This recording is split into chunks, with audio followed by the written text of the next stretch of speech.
السلام عليكم ورحمة الله وبركاته، حبايب قلبي، ازيكم عاملين ايه؟ يا رب تكونوا بخير. اللهم صل وسلم وبارك على سيدنا محمد وعلى اله وصحبه وسلم اجمعين. النهارده بقى جايه لكم بوجبة فطار، وجبة عشاء. كده حاجة يعني ايه بصراحة جميلة. بصوا انا معرفتش اقطعها من السخونية، كانت لسه خارجة بقى من الفرن كده. حاجة بجد تستاهل، يعني تستاهل بقكم بصراحة.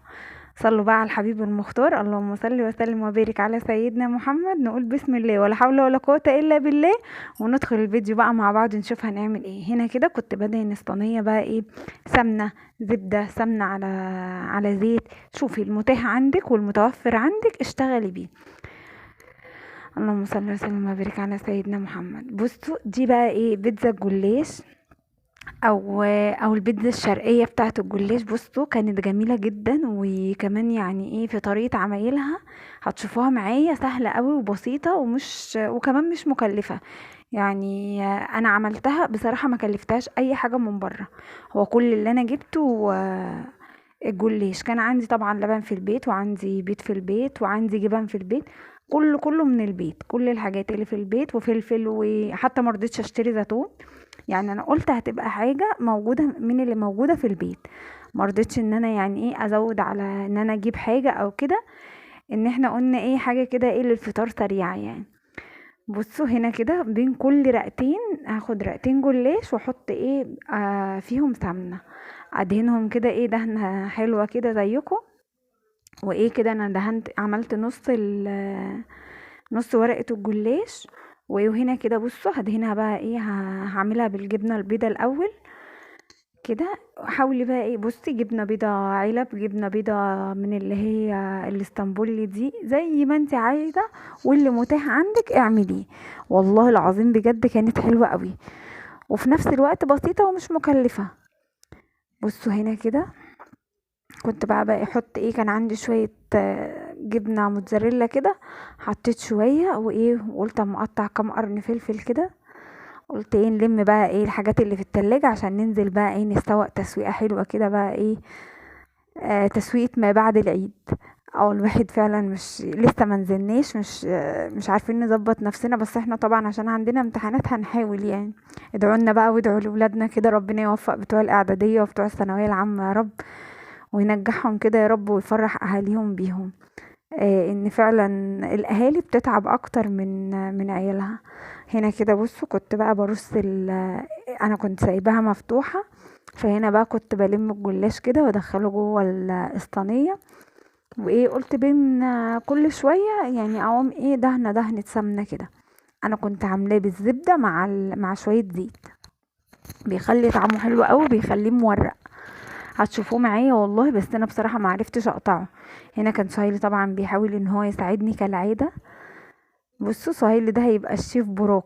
براك براك مصر، من كتر حبه في المطبخ معايا. بصوا هنا كنت خلاص خلصتها بقى وايه، وكنت بلم بقى كده ايه الصينية خالص. حطيت النص التاني وكنت ايه خلاص لميت بقى الصينية كده. وكنت بقطعها اي تقطيعة تعجبك، واي تقطيعة تيجي على دماغك اعمليها. اللي عندها ولاد صغيرين خالص، يعني انا عامله دي مقطعاها كبيره شويه، ان ولادي كبار شويه. عندي طبعا جويريه صغيره، كنت عامله صينيه تانية مقطعاها قطع صغيره.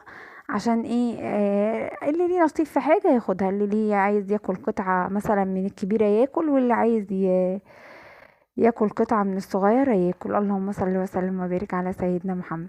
لو وصلتوا معانا لحد هنا ما تنسوش تعملوا لنا لايك وشير وتفعلوا الجرس، وتنزلوا تحت في الكومنتات تصلوا بقى على النبي كده، عشان خاطر ايه ربنا يا ربي يعني يبارك لنا كده في كل حاجة مع بعض. هنا كده بصوا كنت بقى بقطعها سمبوكسات حلوة، لا مثلثات، كانت حلوة قوي برضو، وكانت سهلة في الاكل. بس ايه طبعا الجبنه والحاجات دي ما كانتش بتخرج منها، عشان طبعا انتوا عارفين ان الجبنه الموتزاريلا ايه بتمسك يعني. واحلى حاجه بقى اما تاكليها سخنه بتبقى طعمها حلو. يعني بتبقى كده ايه يعني طعمها ما شاء الله. هنا كده بقى كنت ايه بديها بقى الوش اللي من بره. بس هنا هرجع اشيل الفلفل تاني، هتشوفوا معايا في الفيديو. هنا بقى كنت بديها الوش الخارجي بتاعها. اللي هو البيتزا. وبرده ما رضيتش احط فيها طماطم مع ان كان عندي طماطم، بس ما رضيتش عشان ايه، ما كناش عايزينها تبقى طريه قوي. الطماطم برضو بتطري الجلاش. عايزه تعملي نفس الوصفه دي كده، بدأ وتشيلي الجبن وتحطي مثلا لحمه، سجق، سوسيس، اي حاجه موجوده عندك. بس انا قلت ايه، كانت حاجه كده سريعه للفطار يعني، وفي نفس الوقت سهله ومش مكلفه. هنا كده بصوا كنت بقطع بقى الصينيه التانية. طبعا الحاجه بعد ما غليت العيال كلها بقت ايه يعني، تحسوا كده ان هما ما شاء الله يعني، اللهم بارك بألف هنا. كنت بقطع بقى هنا دي قطع صغيرة، عشان خاطر ايه، زي ما قلت لكم ان انا عندي جويرية بتبقى ايه يعني، بتحب تاخد قطعة اي حاجة تحبها كده تبقى ايه قطعة صغيرة. فقلت ايه، اقطع بقى الصينية دي مثلثات، واقطع دي بقى ايه قطع صغيرة كده. هقطع بقى بقية الصينية كلها. اللهم صل وسلم وبارك على سيدنا محمد، بنفس الشكل اللي انتوا شايفينه ده. ده بقى اللي اسمه ايه، سمبوكسيت بقى. اهو. وجيت في الاخر جويرية زهقتني، فضلت ورايا ماما حلوة ومش عارفة ايه. رحت هقطع الباقي مربعات عادية اللي احنا بنقطعها العادية. وانا عاملة هنا دي الصينية دي، عاملة نصها بالفلفل ونصها بالسادة بالجبن، بالجبن بس، عشان سهيل ما كانش عايز فلفل. بصوا حاولت تراضي جميع الاطراف باقل التكاليف. بصوا هنا دي ربع يعني ايه، عشان الكوبايه دي بس كبيره، ويعتبر نص كوبايه لبن على بيضه. ورحت ايه، حاطه بقى ايه رشه ملح ورشه فلفل اسود كده، وايه، ورحت مديهم تقليبه ايه بنت حلال كده. افضلي اضربي اضربي اضربي اضربي اضربي كده زي ما الدنيا عماله تضرب فينا كده. اهو رشه فلفل اسود اهو. ونبتدي ان احنا ايه، بصي حاولي بقى ان انت تضربي تخلي الصفار ده يروح مع اللبن. اللهم صل وسلم وبارك على سيدنا محمد.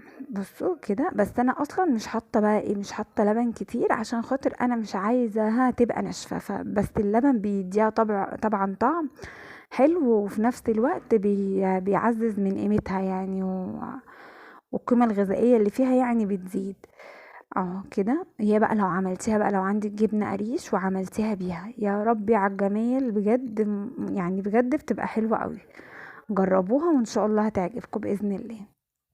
بصوا كده بنفس الطريقة كده. هنا بقى كنت بشيل الفلفل والحاجات اللي انا حطيتها عشان خاطر ايه، اعمل بقى اعملها برضو باللبن.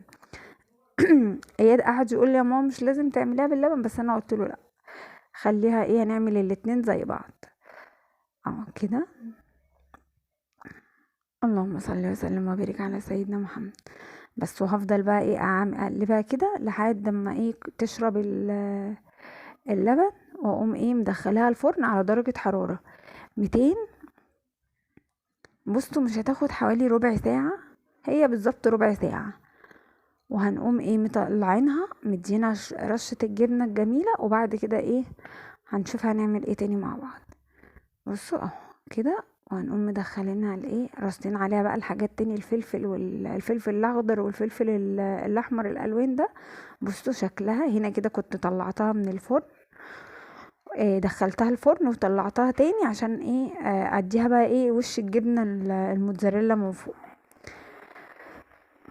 طبعا انا كنت ملياها جبنة موتزاريلا من جوه، اني يعني ايه، وقلت من على الوش مش مشكلة بقى، كده كده البيض